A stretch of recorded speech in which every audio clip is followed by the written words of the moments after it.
चांद पर भूत और चुड़ैलों की छठ पूजा। चांद की दुनिया पर सभी भूत और चुड़ैल अपने अपने कामों में व्यस्त होते हैं। जैसे पृथ्वी पर एक इंसानी दुनिया होती है, ऐसे ही चांद पर एक भूतिया दुनिया होती है, जहाँ भूत और चुड़ैल अपनी मौज मस्ती से रह रहे होते हैं।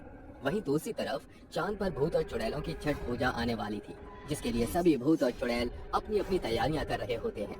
तभी उनमें से एक चुड़ैल अपने बच्चे को यहाँ से वहाँ ढूंढ रही होती है। अरे मेरा बेटा कहाँ गायब हो गया, कहीं भी नजर नहीं आ रहा। इस सारे के सारे भूतिया बच्चों की टोली आखिर कहाँ खेल रही है। चुड़ैल अपने बच्चे को ढूंढते ढूंढते काफी दूर तक निकल जाती है, जहाँ उसे एक नदी के पास भूतिया बच्चे खेलते हुए नजर आते हैं। ओहो देखो तो सही, ये रहा मेरा लाल, मेरा सुपुत्र। अभी बताती हूँ इसको। खेलता खेलता पता नहीं कहाँ कहाँ निकल जाता है।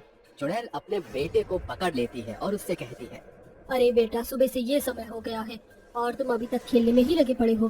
क्या तुम्हें भूख प्यास कुछ नहीं लगती? लगती है ना माँ, इसलिए हमने यहाँ कुछ जानवरों का शिकार करके भोजन कर लिया है। अरे वाह, मेरा बेटा तो अब खुद शिकार करने लगा है। इसका मतलब तुम बड़े होते जा रहे हो। तभी चुड़ैल अपने बेटे को वहाँ से लेकर जा ही रही होती है कि तभी अचानक से एक बहुत बड़ा सांप आता है और चुड़ैल के बेटे को काट के चला जाता है, जिसके बाद चुड़ैल का बेटा वहीं बेहोश हो जाता है और उसका पूरा शरीर नीला पड़ जाता है। हे भगवान, ये सब क्या हो गया? करण, करण उठ बेटा, ये तुझे क्या हो गया है? करण उठना। चुड़ैल अपने बेटे को किसी तरह उठाती है और वहाँ से उसे ले जाती है, जिसके बाद सभी भूत और चुड़ैल करण की हालत देखकर चुड़ैल से कहते हैं, ओहो, इसको तो कोबरा ने काटा है, अब इसका बचना तो नामुमकिन है। तुम्हें ऐसा कहने की कोई जरूरत नहीं है, मेरे बच्चे को कुछ नहीं होगा। अब तो इसका बचना नामुमकिन है। चुड़ैल बहन, मेरी मानो, इसे सीधा दफना दो। एक बार कोबरा किसी को काट ले तो फिर उसका जहर पूरे शरीर में फैल जाता है, और फिर भूत हो या इंसान, और ये तो एक बच्चा है, कोई नहीं बचता उसके जहर से। हाँ हाँ, बिल्कुल यही सही होगा। इसे चांद की इस धरती पर दफना दो। अब तुम्हारा बेटा मुक्त हो चुका है। मैंने कहा ना तुम लोगों से, मेरे बेटे को कुछ नहीं हो सकता। जाओ, चले जाओ यहाँ से। मैं अपने बेटे को अपने सीने से लगा कर रखूंगी। चुड़ैल अपने भूतिया बच्चे को अपने सीने से लगाकर रखती है, जिसके बाद देखते ही देखते कुछ दिन बीत जाते हैं और छठ पूजा आने वाली होती है। तभी सभी भूत और चुड़ैल छठ पूजा की तैयारी में लगे होते हैं। कोई नए नए कपड़े खरीद रहा होता है तो कोई छठ पूजा के लिए अच्छे और ताजे फल खरीद रहा होता है।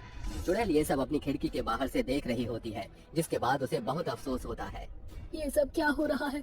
सभी लोग अपने त्योहार को कितने अच्छे से मना रहे हैं और यहाँ मेरा बेटा अपनी आंखें ही नहीं खोल रहा है। आखिर मैं क्या करूँ, कैसे ठीक करूँ अपने बेटे को? चुड़ैल ऐसा सोच ही रही थी कि तभी उसकी चुड़ैल सहेली निर्मला उसके पास आती है और उससे कहती है, अरे तुम यहाँ अकेली क्या कर रही हो? क्या तुम्हें छठ पूजा नहीं बनानी? ऐसे कैसे मैं छठ पूजा बना लूं? यहाँ मेरे बेटे को सांप ने काट लिया है, वो अपनी आंखें भी नहीं खोल रहा है। अरे अरे, तुम्हें सब पता होने के बाद भी तुम ऐसे कर रही हो? तुम जानती हो ना, छठ पूजा करने से हमारी सारी ख्वाहिशें पूरी हो जाती हैं। तुम छठ पूजा करो और छठ मैया से अपने बेटे के लिए मन्नत मांग लेना। मन्नत? क्या कहा तुमने? क्या सच में छठ मैया मेरी मन्नत को पूरा कर देंगी?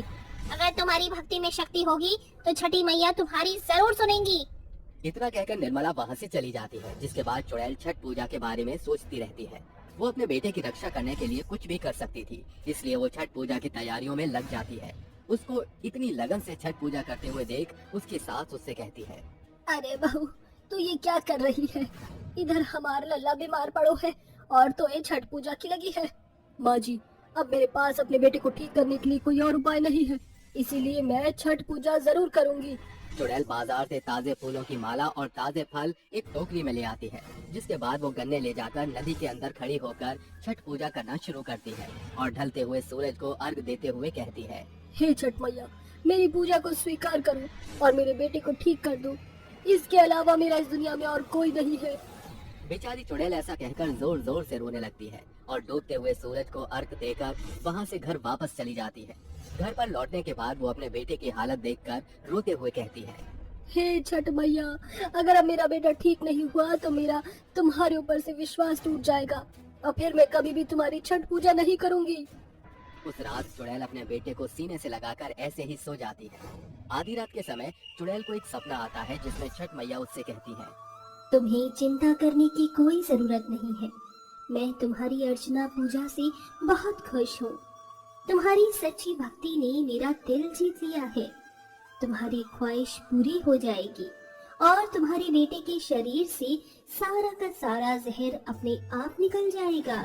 जैसे ही अचानक चुड़ैल की आंखें खुलती हैं, वो अपने बेटे को उसी हालत में देखती है, जिसके बाद वो उगते हुए सूरज को अर्घ देने के लिए निकल जाती है। आज मुझे अपनी छठ पूजा को पूरा करना है और उगते हुए सूरज को अर्घ देकर छठ मैया की पूजा करनी है। चुड़ैल नदी के बीचों बीच जाकर खड़ी हो जाती है और उगते हुए सूरज को अर्घ देना शुरू कर देती है। जैसे ही उसकी पूजा पूरी हो जाती है, वो नदी से निकलकर वापस अपने घर लौट आती है। जैसे ही वो घर आती है, वो अपने बेटे को देखती है। उसका भूतिया बेटा पहले की तरह स्वस्थ दिखाई पड़ता है। ये सब देखकर चुड़ैल बहुत खुश होती है और अपने बेटे को गले से लगा लेती है। छठ मैया, तेरा लाख लाख शुक्र है कि तूने मेरे बेटे को वापस लौटा दिया। मुझे तो यकीन ही नहीं होता कि इतने जहरीले सांप के काटने पर भी मेरा बेटा ठीक हो गया है। ये सब आपका ही चमत्कार है माँ। तभी छठ मैया चुड़ैल के सामने प्रकट होती है और उससे कहती है, जब भक्ति और श्रद्धा साफ दिल से हो तो मुझे अपने भक्तों की सुनने में कोई आपत्ति नहीं है। तुम मेरी सच्ची भक्त हो और तुमने मेरी पूजा को बहुत अच्छे से किया। जाओ, तुम्हारी जिंदगी में कभी भी कोई दुख दर्द नहीं होगा। उस दिन के बाद से चांद के ऊपर सभी भूत और चुड़ैलों का विश्वास छठ मैया पर और ज्यादा बढ़ जाता है और हर साल वो सभी मिलकर छठ मैया की बहुत अच्छे से पूजा करते हैं। वहीं दूसरी तरफ चुड़ैल अपने परिवार के साथ चांद पर खुशी खुशी रहने लगती है। उसकी सभी